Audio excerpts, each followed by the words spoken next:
오늘 어버이 주일 또 통합 예배 가운데 여러분 가정 안에 하나님의 큰 은혜가 있을 줄 믿습니다. 톨스토이가 이런 말을 남겼습니다. 세상에서 가장 소중한 것 세 가지가 있다. 여러분 어떤 것일까요? 이제 벌써 돈 이런 분들 있는 것 같은데요. 세상에서 가장 소중한 것 세 가지. 첫째가 지금 여기. 여러분 지금 여기가 가장 중요하고요. 두 번째 옆에 있는 사람 가장 중요하고요. 세 번째가 중요합니다. 그 사람에게 잘하는 겁니다. 자, 우리 한 번 더 옆에 분에게 인사하겠습니다. 오늘 제가 밥 사겠습니다.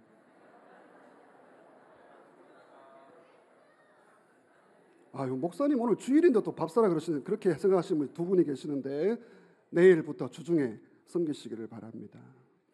여러분 가정에서 교회에서 옆에 분에게 더 잘해 주시기를 주의 이름으로 부탁드립니다.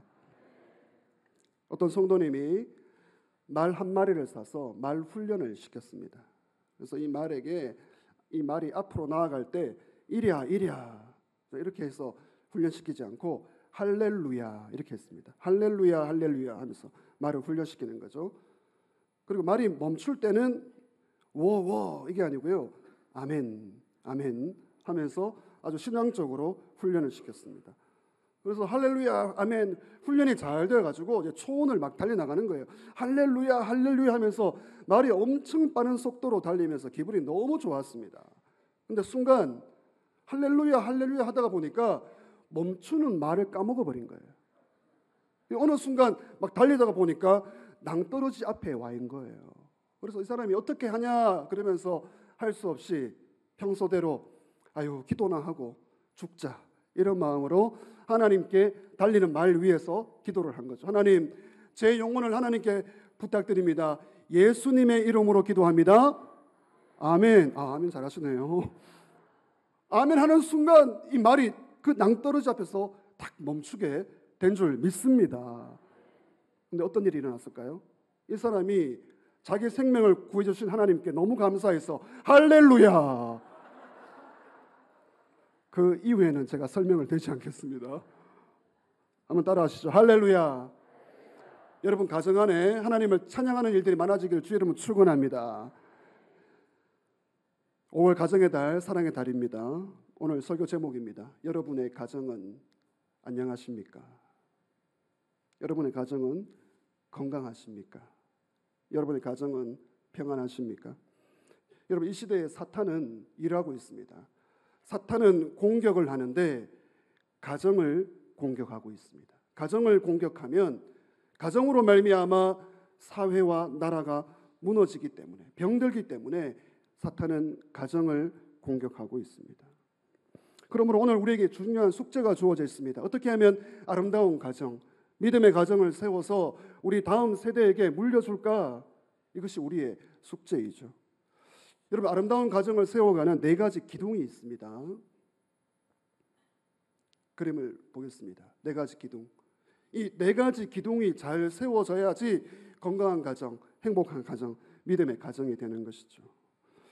여러분 오늘 이 설교가 굉장히 저에게 어려운 숙제였던 것은 오늘 전 세대 예배이기 때문에 모든 대상에게 이 말씀을 맞춰야 하기 때문에 참 어려운 설교였습니다. 바라기는 여러분 각자에게 주시는 은혜 받기를 주의 이름으로 축원합니다.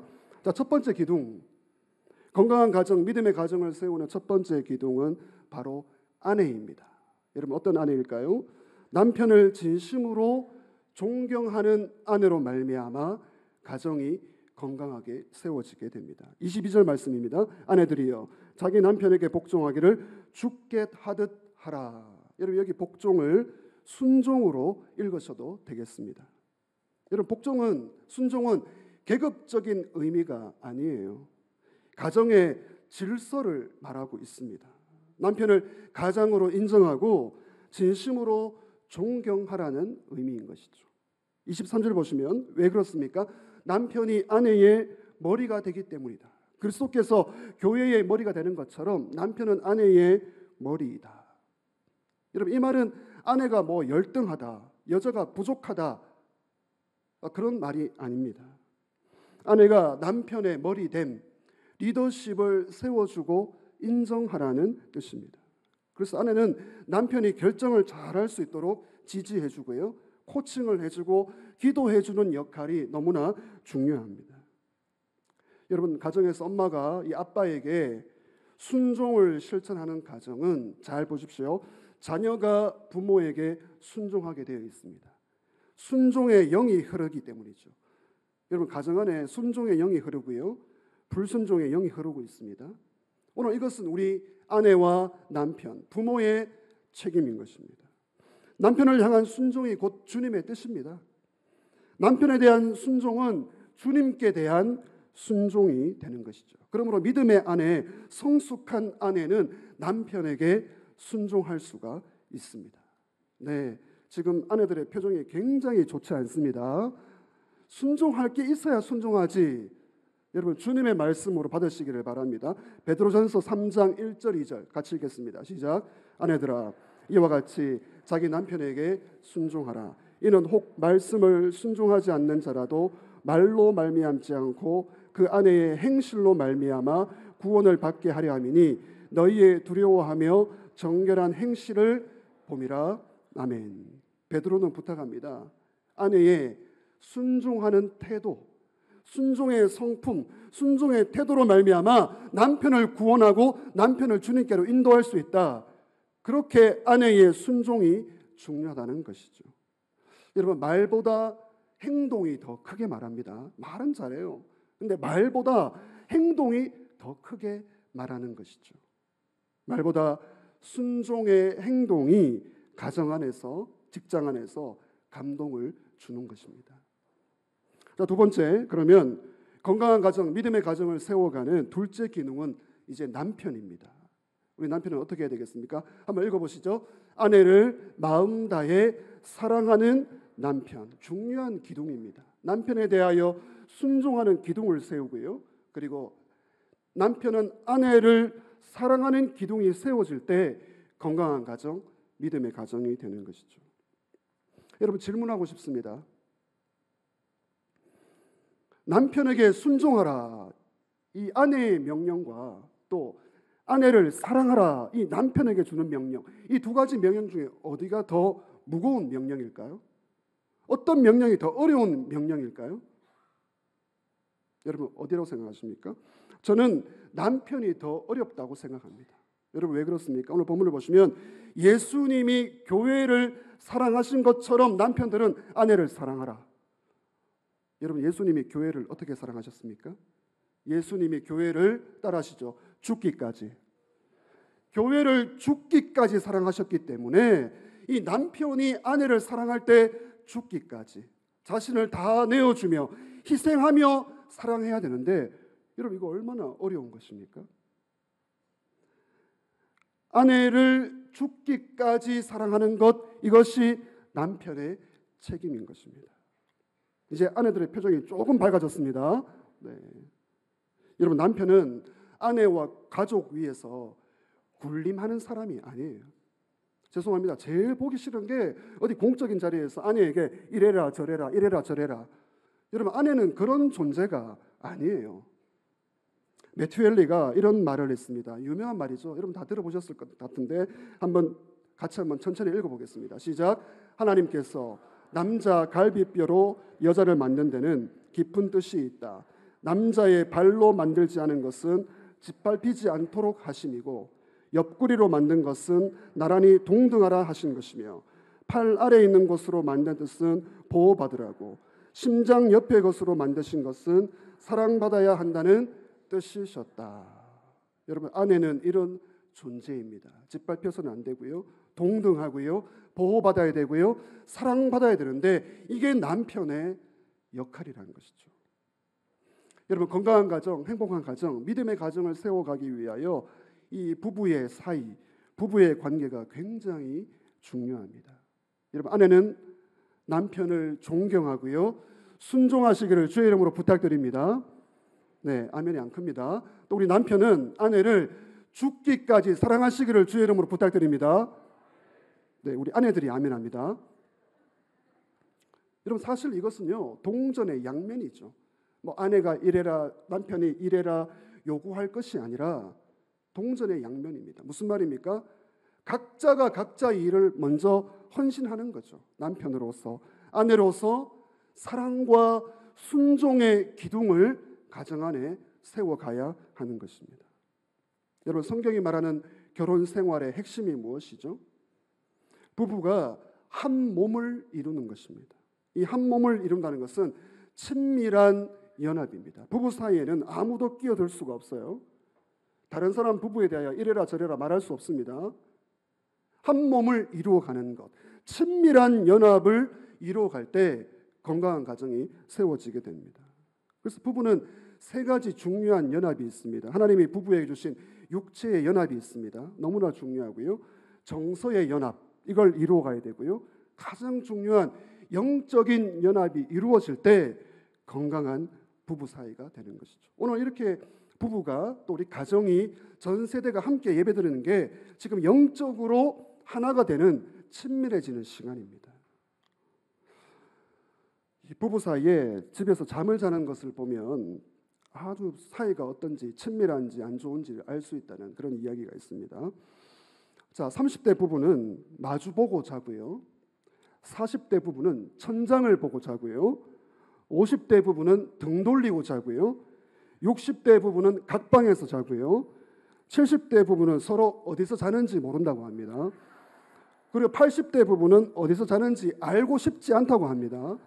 죄송합니다. 90대 부부는 서로 알아보지 못한다고 합니다. 여러분, 이 세상에 어떤 부부도 완벽한 부부가 없습니다. 목사님, 우리 부부는 너무 완벽해요. 허허허. 정말 철없는 소리를 하는 겁니다. 세상에 완벽한 부부는 없어요. 여러분, 부부가 완벽하게 서로를 채워줄 수도 없고요. 만족을 시켜줄 수도 없습니다. 그러나 하나님은 남편과 아내의 마음과 영혼에 진정한 만족을 주시는 줄 믿으시기를 바랍니다. 우리는 사랑하고 순종하는 것뿐이에요. 친밀한 연합을 이루어가는 게 우리의 숙제이죠. 서로가 서로에게 완벽하게 채워줄 것이다. 넌센스입니다. 하나님 한 분만으로 만족하고 기뻐하시기를 주의 이름으로 축원합니다. 그래서 각자가 예수를 잘 믿어야 돼요. 건강한 가정을 세우기 위하여 각자가 예수를 잘 믿고 은혜에 충만하게 살아갈 때 부부 사이가 아름다워지는 겁니다. 저를 보시길 바랍니다. 남편과 아내가 있습니다. 꼭지점에는 예수님이 계십니다. 예수님을 바라보며 올라가면 부부 사이가 가까워져요. 예수님으로 말미암아 멀어지면 부부 사이도 멀어지는 것입니다. 오늘 세 번째, 건강한 가정, 믿음의 가정을 세워가는 기둥, 자녀입니다. 여러분, 어떤 자녀가 되어야 할까요? 같이 한번 읽어볼까요? 시작. 부모에게 순종하고 부모를 공경하는 자녀. 이런 자녀가 있을 때 건강한 가정, 행복한 믿음의 가정이 됩니다. 여러분, 6장 1절 말씀을 우리 다 함께 읽도록 하겠습니다. 시작.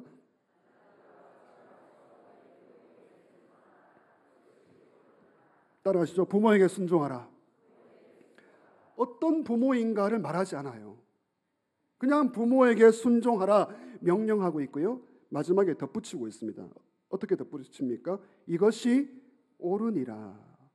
하나님을 믿는 자녀의 도리라면 부모 공경은 옳은 것이다. 덧붙이지 마라. 순종하라, 공경하라. 그런데요, 하나님은요, 부모 공경을 하면, 순종을 하면 선물까지 약속을 하십니다. 6장 3절 말씀, 이로써 내가 잘되고 땅에서 장수하리라. 우리 하나님은요, 부모 공경이 당연한 건데 부모 공경을 하면 선물을 주십니다. 오늘 여기 계신 우리 모든 자녀들 부모 공경을 통하여 잘되고 장수하시기를 주의 이름으로 축원합니다. 네, 우리 부모님들이 더 크게 아멘 하네요. 이렇게 잘되고 장수한다. 단순히 목숨이 길어진다는 의미가 아니고요. 생명을 다하는 그 순간까지 하나님께서 은혜를 주신다.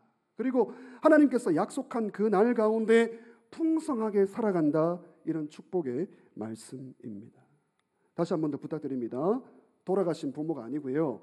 살아계신 부모, 지금 살아계신 부모에게 더 잘하고 순종하고 공경하시기를 주의 이름으로 축원합니다. 여러분, 부모는 희생으로 우리 자녀들을 키웠습니다. 부모의 사랑은 희생의 사랑이죠. 오늘 어버이 주일 이렇게 보내고 있습니다. 부모는 아까워하지 않고요, 자신의 모든 것을 내어 주고 있습니다. 이 자리에 계신 우리 부모님 다 그러하시겠지만 저 역시 오늘 어버이 주일을 생각하면서 어머니의 희생과 사랑을 떠올리게 됩니다. 저희 어머니께서 만 4년 전에 천국으로 가셨습니다. 제가 그렇게 효자로 보이십니까? 어떻습니까? 예, 제가 그렇게 효자가 아니었습니다. 목사가 어떻게 효도하겠습니까? 지금 어머니를 생각할 때 참 어머니께 못해드린 것 생각도 많이 나지만 그럼에도 어머니께 감사한 것은요, 다른 것이 아니라 어머니가 기도의 동력자로서 이 목회의 희노애락, 여러분 목회의 희노애락이 있습니다. 목회의 기쁨이 있고요, 아픔이 있고요, 슬픔이 있고요, 고통이 있는데 그걸 어머니께는 말할 수가 있어요. 어머니께는 그걸 다 털어놓으면서 함께 기도하고 그냥 하소연할 수 있는 게 이 아들인 거고, 어머니는 그걸 다 받아 주셨습니다. 그 어머니를 천국으로 보내고 장례식을 마치고 어머니의 유품을 정리하다가 어머니의 신발을 좀 살펴보았습니다. 그 중에 이 신발은 내가 좀 가져가야겠다. 우리 엄마의 신발, 좀 깨끗한 신발, 가장 깨끗한 신발을 제가 가지고 왔습니다. 그리고 그 책상에, 지금도 책상에 올려두고 그 신발을 보고 있습니다. 신발이 있습니까? 네, 이 신발입니다. 가장 깨끗한 신발을 제가 가지고 왔습니다. 그래서 이 어머니의 신발을 보면서 우리 엄마 권사님 아들 삼형제 참 이 신발 신고 공부시키고, 보통 공부시킨 게 아니거든요. 이 공부시키고 이 신발 신고 전도하시고 어려운 사람들 돌아보시고 새벽마다 기도하시고 그러셨구나. 이 어머니의 희생과 사랑을 기억하게 됩니다. 어머니는 기도의 사람이었습니다. 제가 따라갈 수 없을 정도로 기도의 사람이. 어느 순간 보니까요, 하루에 주기도문을 70번을 묵상을 하시더라고요. 기도하실 때 70번을 묵상하면서 기도하는 모습을 보았습니다. 그 어머니의 수첩에서 어머니의 기도 제목을 제가 발견을 했습니다. 아들 삼형제 기도 제목을 다 적었는데 제가 시간 관계상 보여드리지 않고 저를 위해서 이렇게 기도하셨더라고요. 날마다 성령 충만하며 말씀으로 뜨겁게, 은사로 강하게, 기도로 주님과 동행하여 이 시대에 하나님이 기뻐하는 종이 되게 하여 주옵소서. 어머니의 기도대로 된 줄 믿습니다. 아내에게 사모로서 이름도 빚도 없이 항상 기도하며 감사하며 동력하는 현숙한 자부가 되기를 원합니다. 그렇게 되었습니다. 라이와 히라, 저희 자녀들을 위해서 이렇게 어머니께서 기도를 했습니다. 오늘 천국에 계신 어머니께 어버이 주일을 맞이하여 이런 말을 드리고 싶습니다. 어머니 박권사님, 참 아름다운 삶을 사셨습니다. 참 아름다운 삶을 사셨습니다. 어머니의 마음이라는 노래가 있습니다. 이 어버이 주일을 맞아 이 노래를 한번 불러보고 싶은데요. 여러분, 이 곡은 작곡자 이흥렬 씨가 만든 곡인데, 이 흥렬이 아주 오래전에 일제강점기 시대에 일본으로 유학을 갔습니다. 아주 똑똑한 사람인데요. 음악 공부를 위해서 일본으로 갔는데 유학을 가보고 나니까 피아노가 없는 거예요. 음악을 공부하는데 피아노가 없다. 그 어머니께 이제 포기하겠습니다. 일단 돌아가겠습니다. 어떤 어머니일까요? 밤낮으로 피아노를 사기 위하여, 아들을 위하여 희생하며 돈을 모아서 일본으로 보내었고, 아들은 그 돈으로 피아노를 사서 일본에서 음악 공부를 마칠 수가 있었습니다. 그래서 이흥렬 씨가 처음으로 작곡한 노래가 바로 이 노래입니다. 어머니의 마음. 여러분, 우리 1절만 한번 불러봤으면 좋겠습니다. 어머니의 마음 한번 불러보겠습니다. 잘 안 보이시는데 한번 불러보겠습니다.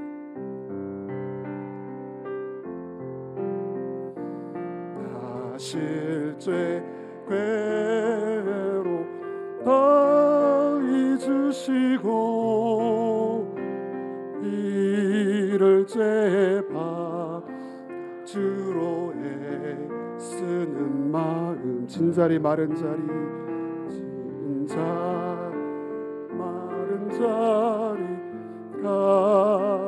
가라비시며 손 도록 하늘 아래 을 아래 그 무엇이 널 따리요 어머님의 희생 가히 없어라. 가히 없어라. 이 가히 없다는 말은 끝이 없다는 말입니다.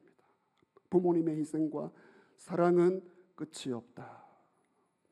사랑하는 성도 여러분, 효도는 단순한 윤리와 도덕이 아닙니다. 효도는 신앙인 것이죠. 믿음입니다. 하나님의 뜻인 동시에 하나님의 명령이고요, 축복이 담겨있는 약속입니다. 눈에 보이는 부모를 무시하는 자는 눈에 보이지 않는 하나님을 두려워하지 않습니다. 오늘 부모님께 기쁨을 드리는 자녀들이 되어 모든 일이 잘 되시고 장수하시기를 주의 이름으로 축원합니다. 네 번째 기둥, 건강한 가정, 믿음의 가정을 세우는 기둥 네 번째, 부모입니다. 우리가 어떤 부모가 되어야 될까요? 같이 읽겠습니다. 자녀를 따뜻하게 존중하고 믿음으로 양육하는 부모. 6장 4절 말씀. 또 아비들아 너희 자녀를 노엽게 하지 말고 오직 주의 교훈과 훈계로 양육하라. 두 가지 명령을 하고 있습니다. 부정 명령이에요. 부정 명령. 노엽게 하지 마라. 긍정 명령. 훈계로 양육하라. 자녀를 노엽게 한다. 여러분, 이게 어떤 의미입니까? 부모가 자녀를 노엽게 할 때가 있거든요. 이 노엽게 한다는 말은 뭐 한두 번 열받게 해서 뚜껑 열리게 하는 게 아니라 마음속에 분노의 씨앗을 심어주는 거예요. 어떤 패턴을 계속 반복합니다. 부모가 자녀에게 패턴을 계속 반복해서 끌어만들게 만드는 이 분노를 터뜨리게 하는 것이 노엽게 만드는 것이죠.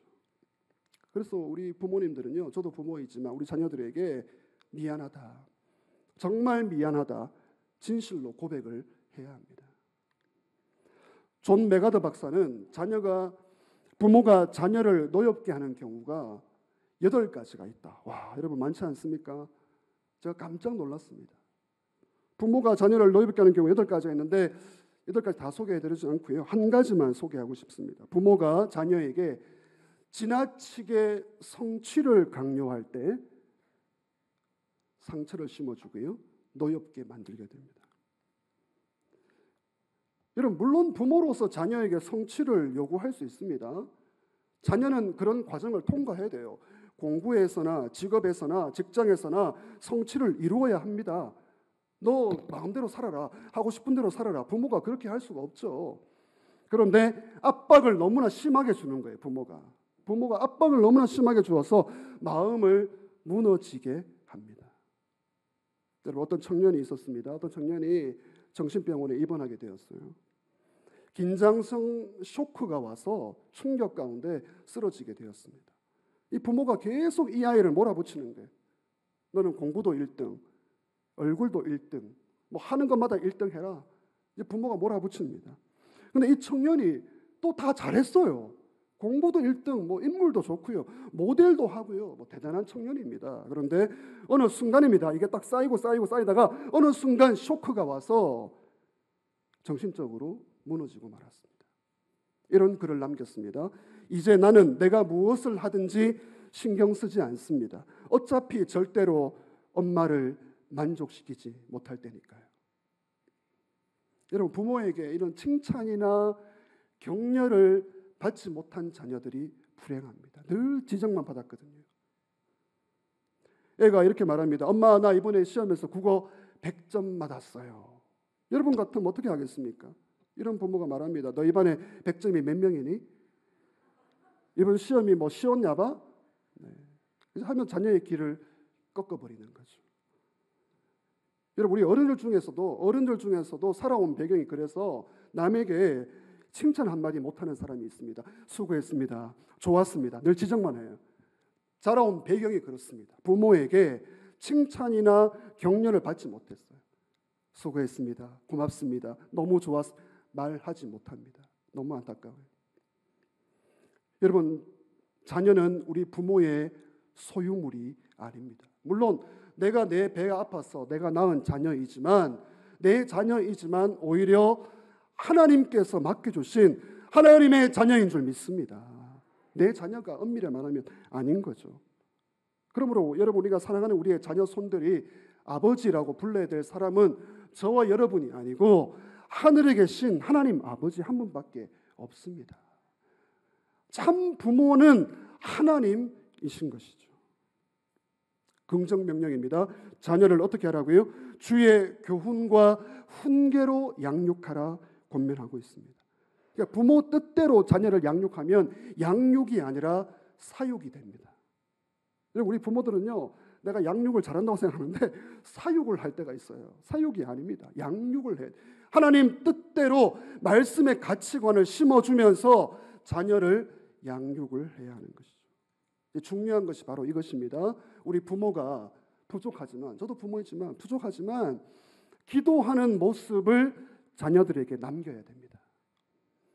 이런 부모가 스스로 자녀를 위해 기도하는 것 중요한데 기도의 모습을 자녀들에게 보여야 되고요. 함께 기도를 해야 합니다. 분명합니다. 부모의 기도하는 모습이 마음에 각인된 자녀는요, 우리 부모님이 이런 부모님이구나, 딱 각인이 되면 흔들리지가 않습니다. 인생의 풍파 가운데 중심을 딱 잡습니다. 미국의 하버드 대학에 쉘던이라는 부부 교수가 있었습니다. 좀 오래된 자료이지만 매우 중요한 자료입니다. 이 부부 교수가 5살, 6살 아동을 연구를 했는데 앞으로 이 아이들이 비행 청소년, 비행 청년, 이렇게 나르는 비행이 아니고요. 네, 비행 청소년이 될 것인가, 청년이 될 것인가 확인할 수 있다는 거예요. 5살, 6살 아이들 부모의 양육 태도를 보면 정확도가 90%가 증명이 되었습니다. 비행을 막는 이 4가지 요소를 지킨다면 아이들을 건강하게 키울 수가 있다. 조금 오래된 자료이지만 우리 부모님들은 참고할 필요가 있습니다. 여러분, 어떻게 자녀를 키워야 하겠습니까? 4가지를 소개합니다. 같이 한번 읽어볼까요? 시작.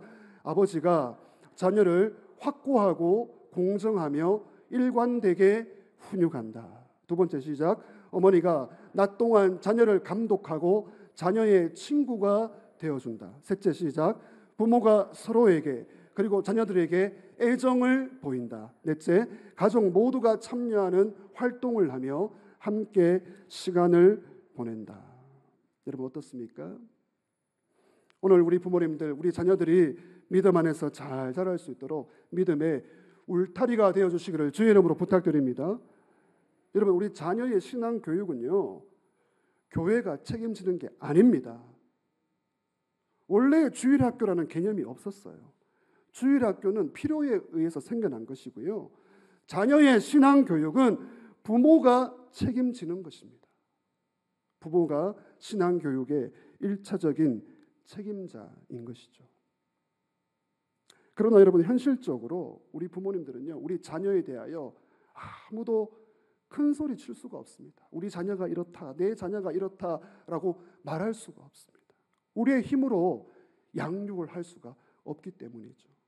참 부모이신 하나님께 우리 자녀들을 믿음으로 올려드리기를 주의 이름으로 축원합니다. 오늘 전세대 통합예배 나오신 사랑하는 성도 여러분, 가정이 살아야 교회가 삽니다. 한번 따라하시죠. 가정이 살아야 교회가 산다. 여러분, 교회가 살아야 지역과 열방이 살게 되어 있습니다. 여러분, 가정은 안녕하십니까? 여러분, 가정은 건강하십니까? 여러분, 건강한 가정, 행복한 가정, 믿음의 가정은 어떤 가정입니까? 아무런 문제가 없다, 우리는 완벽하다, 여러분, 그런 가정이 아니고요. 모든 가정은 다 크고 작은 상처와 아픔과 무거운 짐을 안고 살아가고 있습니다. 여러분, 건강한 가정은요, 문제를 회피하지 않습니다. 인정합니다. 그대로 내어놓고요, 문제를 인정하지 않고 하나님께 기도로 맡겨드리는 가정이 건강한 가정인 줄 믿습니다. 이런 모습 저런 모습 가운데 하나님 도와주시옵소서, 불쌍히 여겨주시옵소서. 기도하는 가정이 건강한 가정입니다. 혹시 이 가운데 오늘 예배드리면서 가족 없이 혼자 예배드리는 분이 계십니까? 여러분, 너무 위축되지 마시기를 바랍니다. 교회 안에서 이렇게 혼자 신앙생활 하시는 분이 계시거든요. 혼자 왔다 갔다 하시는 분이 계시는데 우리 청년들도 그런 분들이 있을 텐데 너무 위축되지 마시기를 바랍니다. 오히려 우리 먼저 믿은 분들이, 오래 믿은 분들이 우리 혼자 신앙생활 하신 분들을 더 사랑해 주시기를 주의 이름으로 축원합니다. 근데 여러분, 교회 안에 보면요, 오히려 혼자 신앙생활 하면서요, 믿음 생활 잘하는 분들이, 또 청년들이 더, 인물들이 더 많다는 사실, 교회마다 그렇습니다. 오늘 말씀을 정리합니다. 가정의 달, 사랑의 달을 맞아 우리 아내와 남편, 부모, 자녀, 한번 기둥 그림을 한번 마지막으로 보여주시면 감사하겠습니다. 아내와 남편, 자녀, 부모, 이 각자의 역할을 말씀대로 우리가 순종해서 건강한 가정, 행복한 가정으로 세워가시기를 주의 이름으로 축원합니다. 남편을 진심으로 존경해주는 아내가 되시기를 바랍니다. 아내를 마음 다해 사랑하고 희생하는 남편이 되시기를 바랍니다. 부모에게 순종하고 부모를 공경하는 자녀가 되시기를 바랍니다. 자녀를 따뜻하게 존중하고 믿음으로 양육하는 부모가 되어주시기를 바랍니다. 오늘 우리 모두 이 가정의 달 하나님 주신 행복을 회복하시고 사탄이 공격하지 못하는 믿음의 가정 되시기를 주의 이름으로 축원합니다.